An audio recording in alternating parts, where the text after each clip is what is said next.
for watching County Report This Week. I'm Susan Kennedy.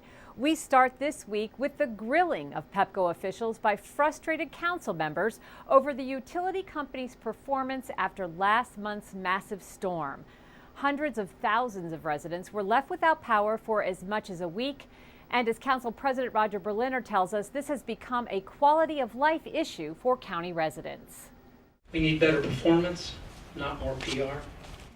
Council members were visibly frustrated with Pepco officials as they appeared to answer questions about the outages from the derecho storms that caused monumental power outages throughout the region. Council President Berliner told Pepco President Tom Graham, Doug Nazarian of the Maryland Public Service Commission, and others on the panel that the way Pepco does business is simply unacceptable. And we need to realize we have an antiquated utility system that does not come close to meeting the need for highly reliable, clean, and efficient power in the 21st century. The council hearing room was packed with angry residents carrying homemade signs criticizing Pepco, but Pepco officials defended their company's response to the storm. Is it possible to restore service to 483,000 customers in under a week? No utility that I'm aware of can recover that quickly from a catastrophic event of that magnitude. In 2010, the Maryland Public Service Commission fined Pepco $1 million for failures that led to massive outages after late winter snowstorms. And just this week, the commission rejected $50 million of the $68 million increase requested by the company because of its substandard performance. They said that there will be no rate increase to pay for past neglect, past underinvestment. And if the PSC holds true to that for the coming years, that's going to make a big difference for ratepayers. Though they could not testify at the meeting, dozens of Montgomery County residents turned out to watch the council's debriefing in person. MCM Sonia Burke talked to residents before and after the meeting. These residents gathered in the cafeteria of the council office building before the Pepco debriefing began. They were swapping stories, signing petitions, and even sharing their frustration through song. We have a website called packuppepco.com, and on that we do have a petition. I'm here to express our community's outrage at Pepco's mishandling of this entire disaster. And just the interruption of our lives and our schedules and the cost involved was very devastating in our neighborhood. And no response from Pepco, despite repeated calls about live down power lines and very dangerous conditions that really went unresponded to.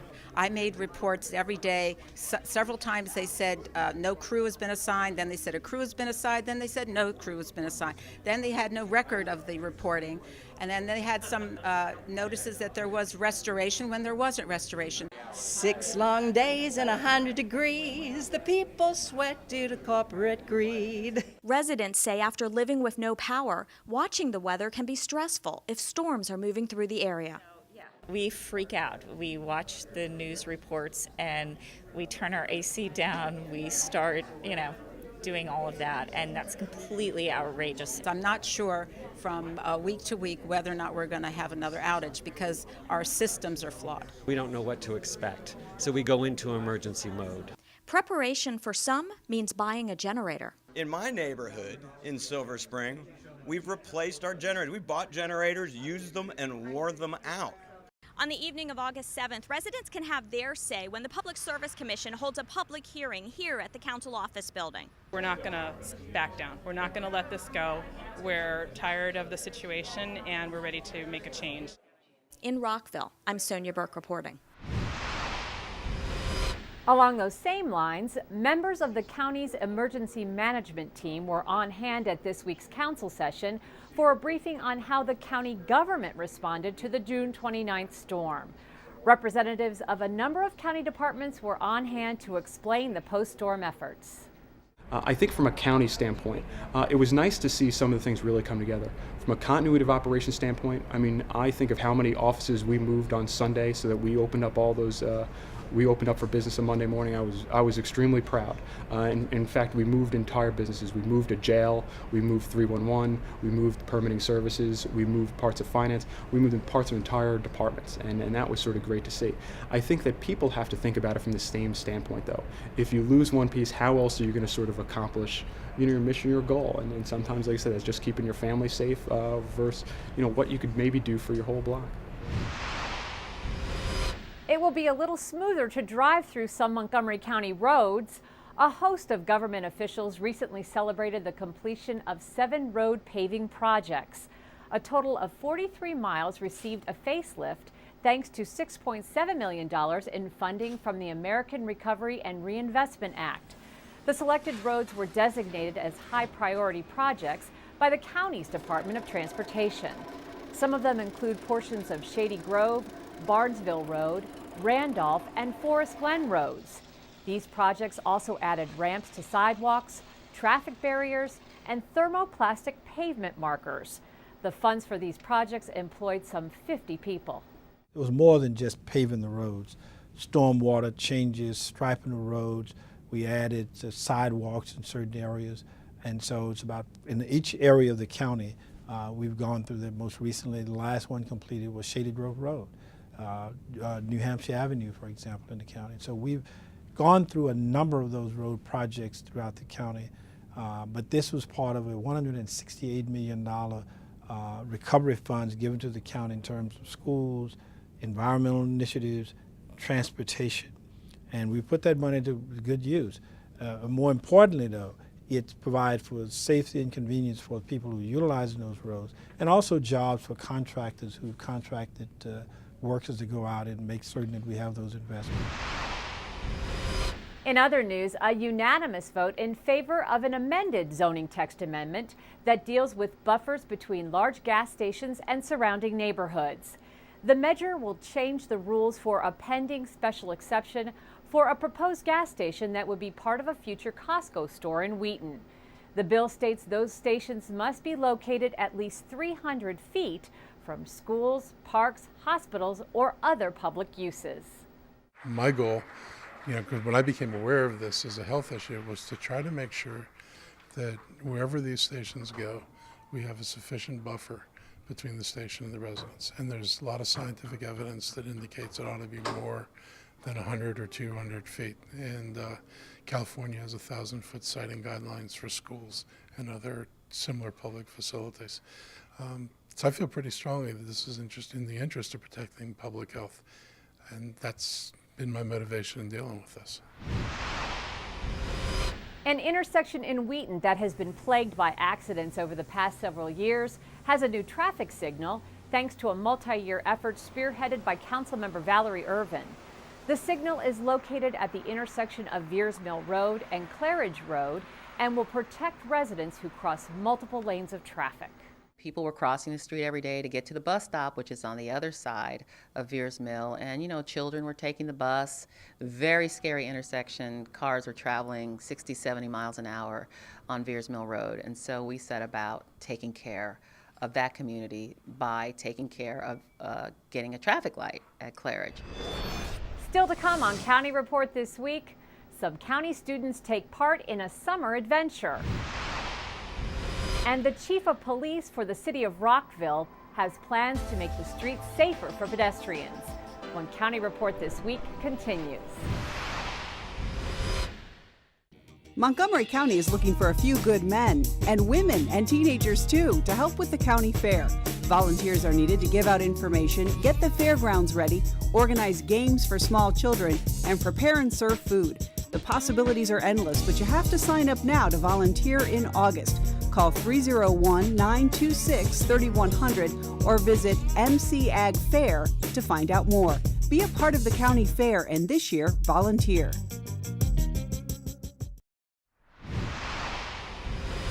Welcome back to County Report. Montgomery County Police recently solved a case in their department with the help of social media. And Officer Rebecca Innocenti is here to give us more details on that. Officer, this is a first, isn't it? It is, Susan. The Montgomery County Police Department is really using social media like our Facebook page and Twitter account to get information out to the public. And we saw just how successful social media can be in helping us on July 24th. On that morning, we posted a missing person alert on our Facebook page and Twitter account, letting the public know that we had a missing person case and asking for their help in locating this individual. Within an hour of posting this missing person information to our social media sites, an individual who follows us on Facebook actually saw the missing person in Rockville. That citizen called police. We were able to go to that location, find the missing individual, and reunite him with his family. Certainly, the police department and the detective investigating this missing person case were greatly encouraged that social media helped locate this missing person. And certainly, we invite anybody who does not follow us yet on Facebook and Twitter to go to our sites and look at the information that we're providing to the public. Excellent. It's interesting to see how social media is working into helping you solve your crimes, and I'm sure there'll be more to come. Thank you very much, Officer Rebecca Innocenti, Montgomery County Police. Summer adventures are plentiful for kids in the county, and for thousands of MCPS students in kindergarten through grade 2, one adventure comes with an added bonus: getting a head start on learning for the upcoming school year. Here's more on that from MCPS TV. We are showing one less. So today, more than 3,500 students in grades K through 2 are having fun while learning this summer thanks to the ELO SAIL program.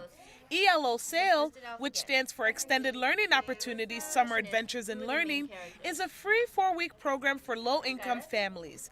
It is designed to reinforce what students have learned during the school year and provide a head start on learning for the upcoming year. You're going to go back to your desk and finish your classwork. ELO SAIL is offered at 22 Title I schools in the county, including Roscoe Nix Elementary School in Silver Spring, where more than 250 students are registered for the program, which features a 4-hour day of reading, math, and language arts. Many of our students, they don't have activities during the summer that help to enhance their learning. So this program is really good because it focuses on the math and reading. It gives them a jump start on what's to come in the curriculum.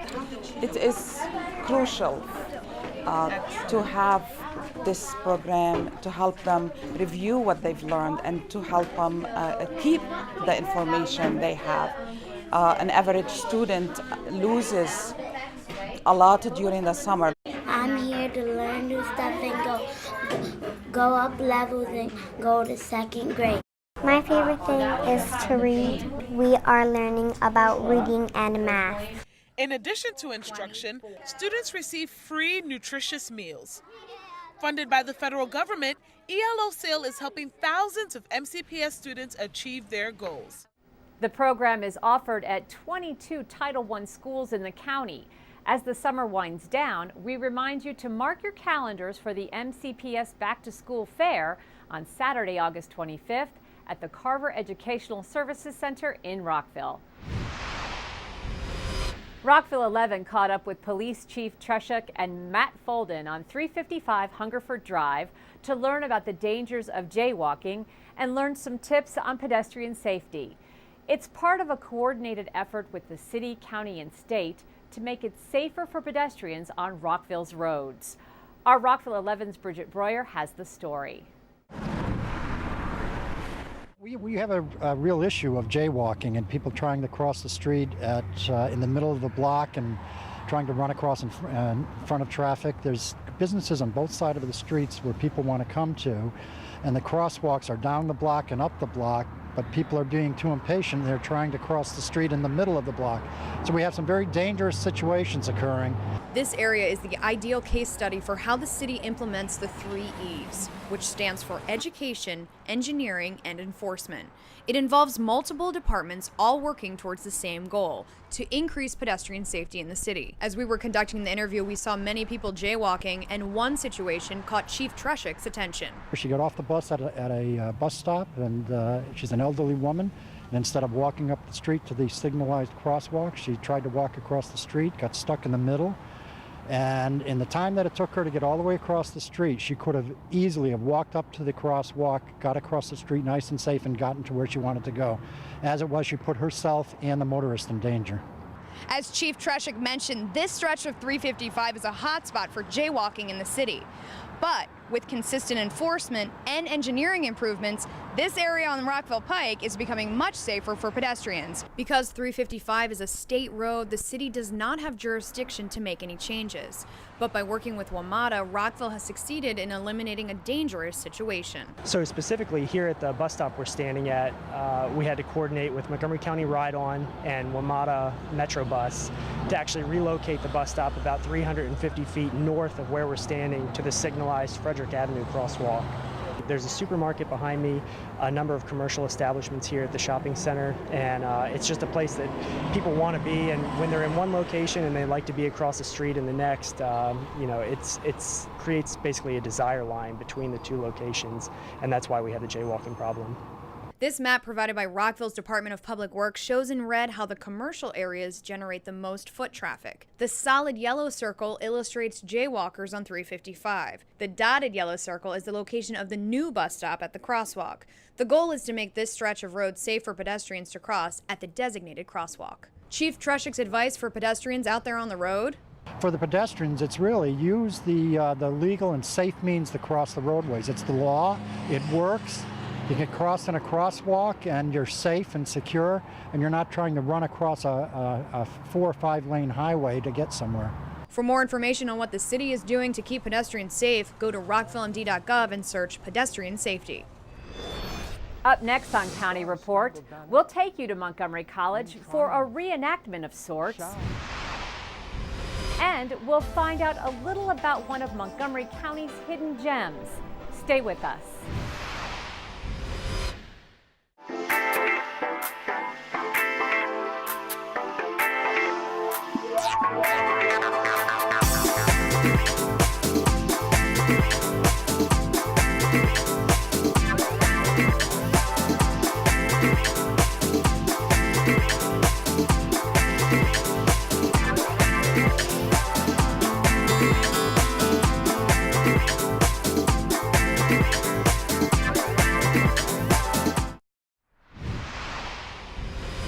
Welcome back to County Report.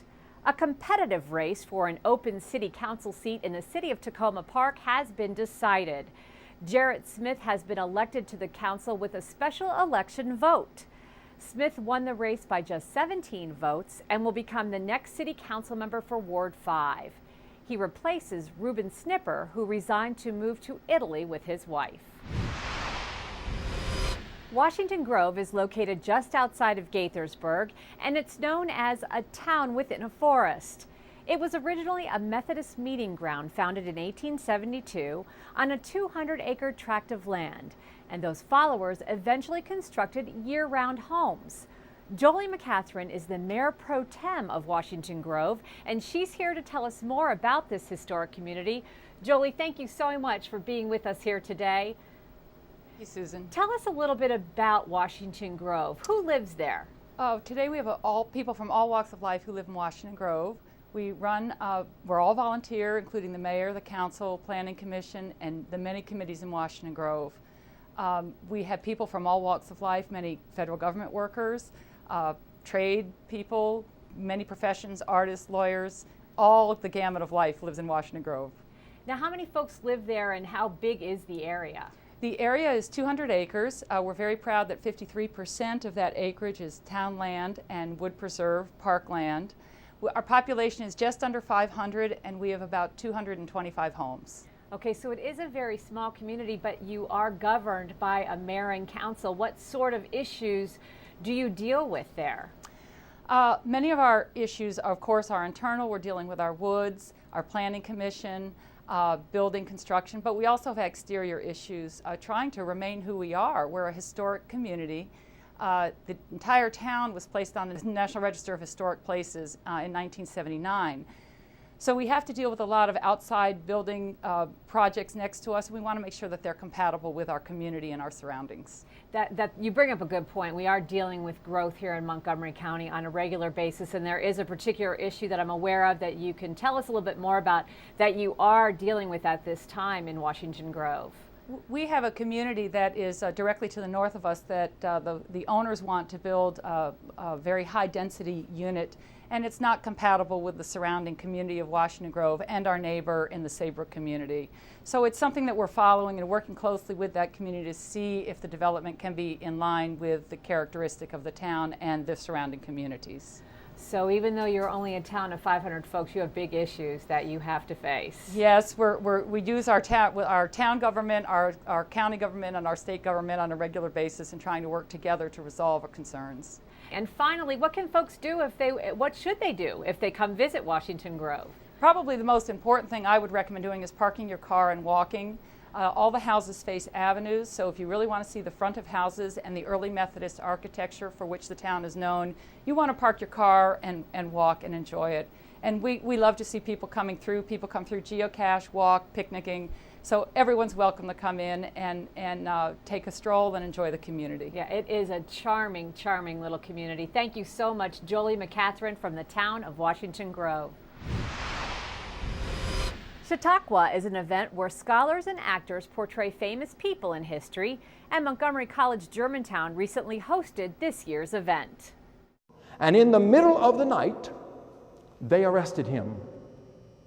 They burst through his door. They ran up his stairs. They found him in his bedchamber. History came alive again at Montgomery College Germantown at the recent Chautauqua. This year the theme was Maryland and the War of 1812.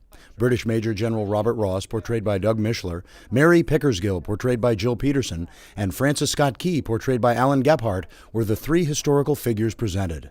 Your USS Constitution has, 24 guns. A ship of the line of ours has 74. Your Navy does not really exist next to our Navy. The hill was full of men and cannon. I do know that, of course, that the fort was quite ready. Well, in fact, I had been asked to make a very large flag for that fort, and I am quite proud that I was able to do so. And the Star-Spangled Banner, in triumph, shall wave o'er the land of the free and the home of the brave. Each evening began with a different local music act, featuring music from and inspired by the theme for the week. My only daughter gave her body when duty called to desert sands. Now the bloodroot and dogwood blossom can't hide the work of war's evil hands. To view the performances, check out the Montgomery College YouTube channel at www.youtube.com/Montgomery College. Coming up next on County Report, some Rockville residents participate in the race of the summer. And Kathy Stanhope will be here with our Pet of the Week. We'll be right back.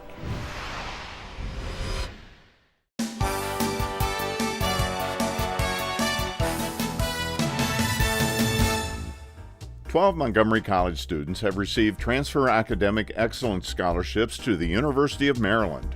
The full tuition scholarships recognize their academic achievements. All 12 MC recipients earned a 3.5 or higher grade point average while at MC. MC President Dr. Darian Pollard has been inducted into Montgomery County's Women's History Archive by the county's Commission for Women. Dr. Pollard was honored for her leadership in education and for serving as a role model for women living in the county. The Hillman Family Foundation has donated $600,000 to MC to start an entrepreneurship program. The program will create a new model for entrepreneurship education and provide scholarships, books, mentoring, networking opportunities, and much more. Welcome back. It happens every year in downtown Rockville, a race at night through the neighborhoods with a party atmosphere, and it brings out runners who aren't afraid of inclement weather. Rockville 11's Bridget Breuer has the story. I'm here at the Rockville Rotary Twilight Run Fest, and I'm going to run. Go! The rainy conditions were welcomed at the 27th annual Dark Cars Rockville Rotary Twilight Run Fest. Well, it was a great race. I mean, for one, it wasn't 99 degrees, so that was really nice. But it was a great crowd. The weather was great for a race, and everybody's enthusiastic. It was a great time out here. Rockville did a great job as always. It was awesome. The people on the sidelines cheering. It made it a lot easier than it was. And like she said, the weather was great for running. Couldn't ask for a better day. More than 2,000 runners hit the streets of Rockville with a photo finish at the end. This race went really well. Yeah, at the end I didn't see the guy coming from the right, and luckily I was able to hold him off, but I thought the race went really well. Wow, look at that, ladies and gentlemen! Runner number 33, Christopher Mills from Falls Church. I think this is a great experience for any runner, and I hope everybody gets a chance to come out to this meet. The event featured an 8K run followed by a short 1K fun run, and that was just the beginning of the festivities. Oh, it's so festive. You can go into town center and cool down, whether you cool down with something to drink or just having a great time with friends. It is a wonderful opportunity, and it's so good for the city. The race benefits the Rockville Recreation Fund, which helps to provide financial assistance to families participating in Rec and Parks activities. Yeah, this is one of the best events that the city of Rockville does every year. It's unique because it's a nighttime race. You never see that. And it raises a lot of money for a lot of good causes here in Rockville. More people should run this, definitely. It's a great community of runners, and everyone supports each other. It's fantastic. For more on events in the city, go online to rockvillemd.gov/events. In this week's transportation update, Tom Pogue tells us about a handy new tool for folks who use Ride-On. Hi, I'm Tom Pogue, Community Relations Manager for the Department of Transportation. Here's an update for Montgomery County. County Executive Liggett has announced the launch of Ride-On Real-Time. This new system allows passengers to obtain real-time information on bus arrivals using the internet, texting, or applications for the Android or iPhones. The new tool will help passengers determine when the next arriving bus will be at their stop. Last year, Ride-On added unique ID numbers to the signs at each of the county's 4,800 bus stops. The ID is used by the system to pinpoint a passenger's location and give arriving bus times at that stop. Ride-On Real-Time can be assessed in several ways: through the internet using a computer or web-enabled device such as a smartphone, through the Ride-On Real-Time app, or by texting the bus stop ID number to bus@rideonrealtime.com. Passengers will quickly receive a text message indicating when the next bus is coming. Tutorials on using Ride-On Real-Time are available on the county's YouTube site. Go to rideonbus.com for more information. We're working to keep you moving. In our Pet of the Week segment this week, Kathy Stanhope introduces us to yet another furry friend looking for a home. This is Kathy Stanhope at the Montgomery County Humane Society with the Pet of the Week. And this week we have either Mole or Mole, depending on who you talk to, which is kind of a funny name for a cat, but he came in as a stray. And he's about 3 years old. He's a neutered male. He is a very, very nice cat. And this cat is extraordinary for the very reason that he has been in the shelter here since March. This cat has been sitting in a cage for 6 months. So we need someone very special, very quickly, to come on down and rescue this poor boy. Would you like to be in a cage for 6 months? Well, he doesn't like it either. We need you to come down, take a look at this cat. You want to take this cat home with you because he is desperate for a home. And any cat that can keep his wonderful personality as he has under those circumstances is a cat that you want to take into your house. He is a favorite with the shelter staff. He's friendly, he loves to cuddle, he's very, very easygoing. He is a perfect companion for you. So if you're looking for a really nice gentleman, a black and white short hair as you can see, you want to come down and meet Mole at this shelter here in Montgomery County in Rockville. So give us a call at 240-773-5967 or visit Mole on the web at mchumane.org. You want to come get him. He needs a home desperately, right? Please come on down and adopt him. He wants to go home with you. Events of 70 years ago in World War II changed the history of the world. And on Wednesday, September 19th at the Silver Spring Civic Building, Montgomery County will honor the men and women who served their nation at that time and have since been referred to as part of America's greatest generation. Montgomery Honors World War II Vets event organizers are currently seeking to contact more of the veterans who will be honored on September 19th. Those veterans or family and friends of the veterans seeking more information about the event should call 240-777-6666 7929. Well, that wraps up this edition of County Report This Week. Be sure to tune in again next week for a look at what's going on inside Montgomery County. And if you're social networking, you can like us on Facebook. I'm Susan Kennedy. Have a great week.